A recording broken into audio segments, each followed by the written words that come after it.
All things are lawful unto me, but all things are not expedient. All things are lawful to me, but I will not be brought under the power of any.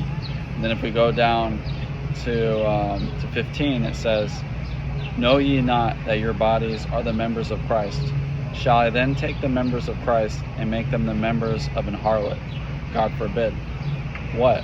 Know ye not that he which is joined to a harlot is one body? For two saith, he shall become one flesh.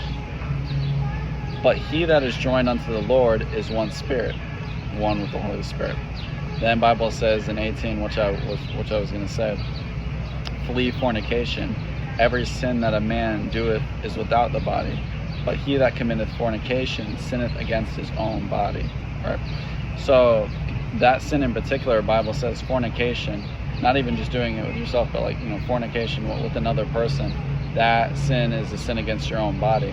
And we saw what happened if you look in the example of David with Bathsheba. We don't have to go there, but because that's the whole story. But when he got tempted, he looked, he went in unto her, and that caused a lot of issues in his ministry and his walk with God.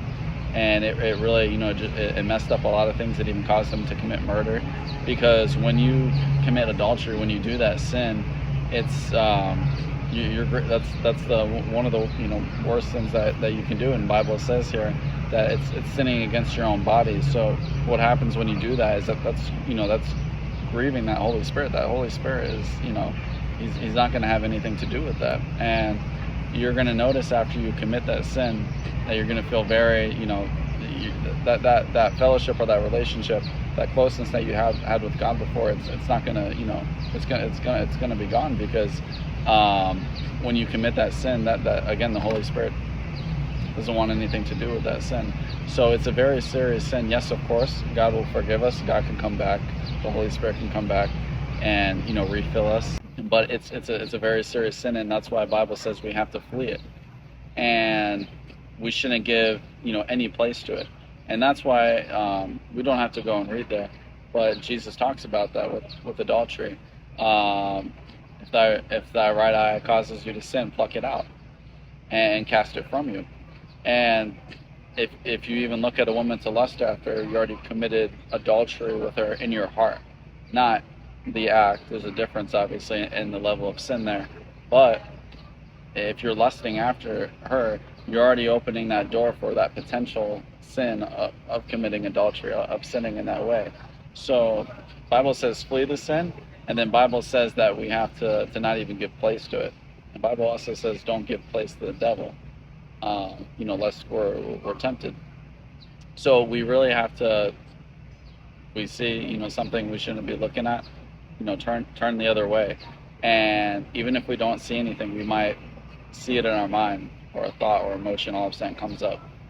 We have to put our focus back to Jesus, back to the things of God. Bible says think on the good and lovely things in Philippians 4:8. We have to think on those things and not give any place for that temptation to come in, because the temptation can still come and be like, oh, just look at it for 1 second. It's not it's not a big deal, or oh, just take a look at this or that. Even though you're not supposed to, it's like, oh, it's not a big deal, no one's gonna see it. But God sees that, and that little iniquity over time can grow and grow. And then of course the enemy could try to bring in a person to make you commit that sin. So we have to, and we're gonna go now. And so one of my favorite there's two books, or two chapters in the Bible in Proverbs. I don't know if you know these, Dexter, but yeah, Proverbs 5 and Proverbs 7, and a little bit of Proverbs 6. It's really gonna hit the nail on what happens when we do this sin, and what what these what this temptation basically leads to. And it talks about here in 5, a little bit of 6 and 7, the immoral woman. Now obviously if a girl was here today, we could also give the example of a guy who's immoral, because it goes either way. But since this was obviously written back then, it was written towards towards men. We'll start from verse 1.